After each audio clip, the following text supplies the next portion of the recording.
Hi, I'm Zach. I've been a software developer for the past 12 years and a marketer for the last 7. I've been running a marketing/development agency for the past 7 years, where we've been able to generate over $13 million in revenue for our clients. Now, one thing that some people are sometimes surprised to learn about me, oddly, is that I am pretty much introverted by nature. This has been something that I've worked on a lot, not that I view it as a flaw, but just something that I've tried to make myself more adaptable. As a developer, you have to go on many rounds of interviews with many different people. It was a big learning experience for me personally, being able to explain myself, present myself well, because when you don't have a job, you will figure it out to make sure you can get a job. For example, I remember one job interview where I had done a coding problem for them, in the days before the second round of interviews.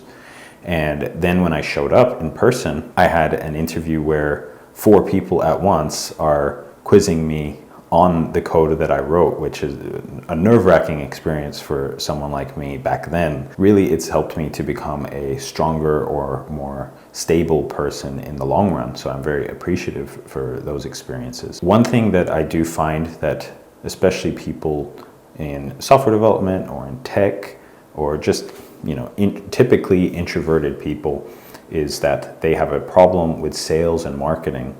And it makes sense because that is a very extroverted seeming feature set. But I would encourage you to actually view it from a different perspective, and then maybe you'll be able to take advantage of your introversion instead. The main thing that you need to keep in mind when you're selling anything or marketing anything is that the person on the other end wants something that you have, which is why they're contacting you. Now, either they're not sure that you have what they want, or they are sure that you have what they want, but maybe they're not sure about you yet. So really what we have to think about is, how are we going to explain that we understand them, or that we do have what they want?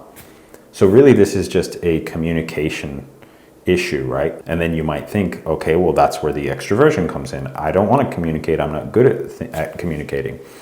Well, if you're introverted, then usually you tend to overthink things. So you probably understand your product better than anybody. You, of course, understand yourself. In reality, you're just trying to get this knowledge into their head.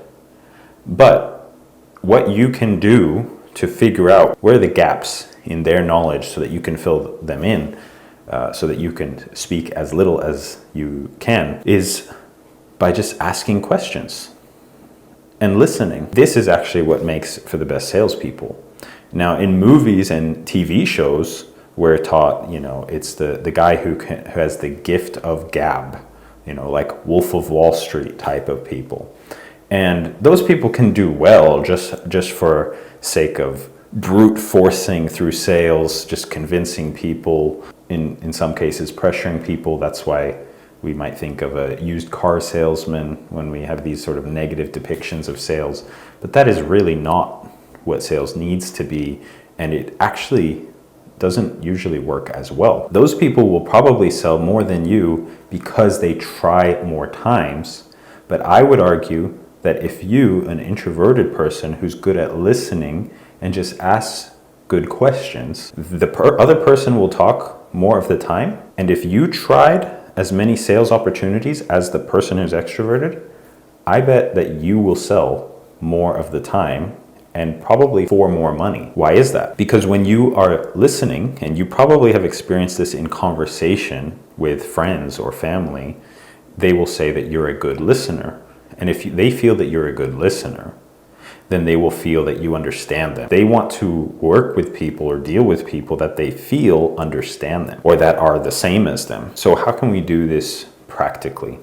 Well, I don't need to tell you how to be a good listener, but basically it would just be trying to understand what they're asking you. Make sure that when you finally do answer them, that you really expressed to them that you're paying attention throughout the sales process.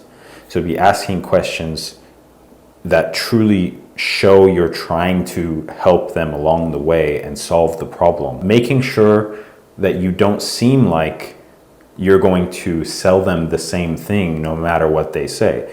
Because if somebody comes to you and they're telling you all these things about their specific problem, and no matter what they say, you just ignore it all and then you try to sell them the same thing that you're going to sell them in the first place, then they will probably just not go with you because they don't think that you paid attention. So implicitly, they don't think that that is actually the solution for their problem. Whereas if you asked very specific questions and you were very patient and attentive, and then you said, okay, yeah. Okay, well, I think that we can do that. But do you need this thing to handle all acquisition channels?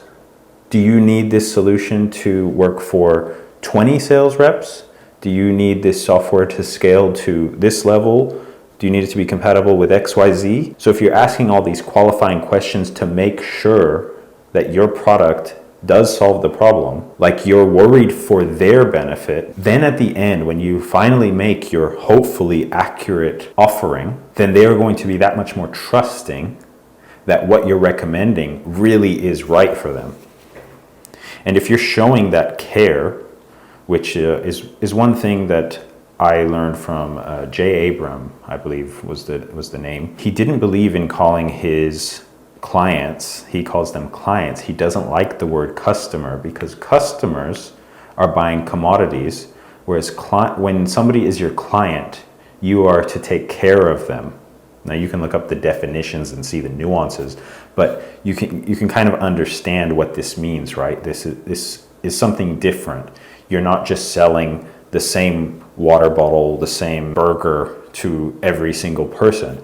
You're paying attention to them, seeing how you can solve their specific problem, and making sure that it's the best for them. You're taking care of them. So don't you think that you would have so many positive interactions with salespeople if they were all acting that way, if they were all looking for your best interest, making sure that they're only selling you something that is actually going to better your life, improve your business, make you happier, make you healthier, whatever type of product it is, if they were actually trying to find out, is this going to help you?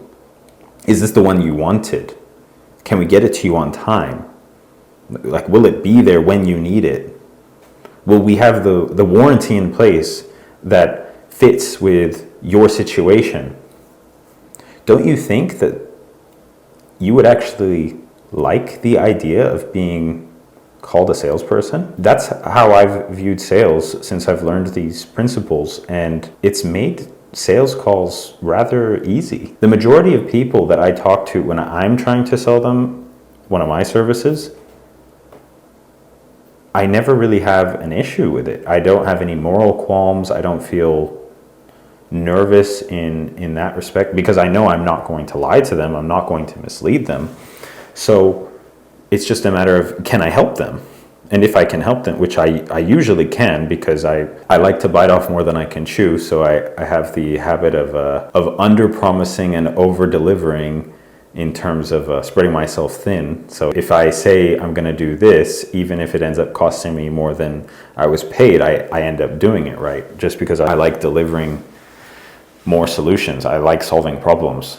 So if you're like that too, where you like to solve problems, just make sure that you charge enough because you want to be in business for long enough that you can keep solving more problems. But yeah, if you just view it from that lens of solving the other person's problem and trying to truly understand what their problem is and if you can really help them, and if you can't help them, then tell them that. Because then when you do say the next time, oh yes, I can help you with this, they're going to trust you 100%. And if they can trust you, they will pay a premium to work with you. Think about that. If you had somebody that you knew was 100% honest in everything that they did, would you not pay a little bit extra to work with them? Absolutely. I know I would. Why do we pay more for guarantees? Because inherently, if we can trust it, it's a safer choice. It's worth more, right? it's reliable. And the same goes with just dealing with the person. If you know that the person is just going to deliver, that they're going to be pleasant, they're just good all around, you will pay extra. So if you're a freelancer, if you're a business owner, if you're like me and you're a web developer, then just try repositioning your mindset to view things more in this way. And you're going to be able to approach sales calls in a different way, approach client calls in a different way, and you don't need to feel weird about selling things. I hope this was useful for you. Please let me know if it was or was not. I hope that helps.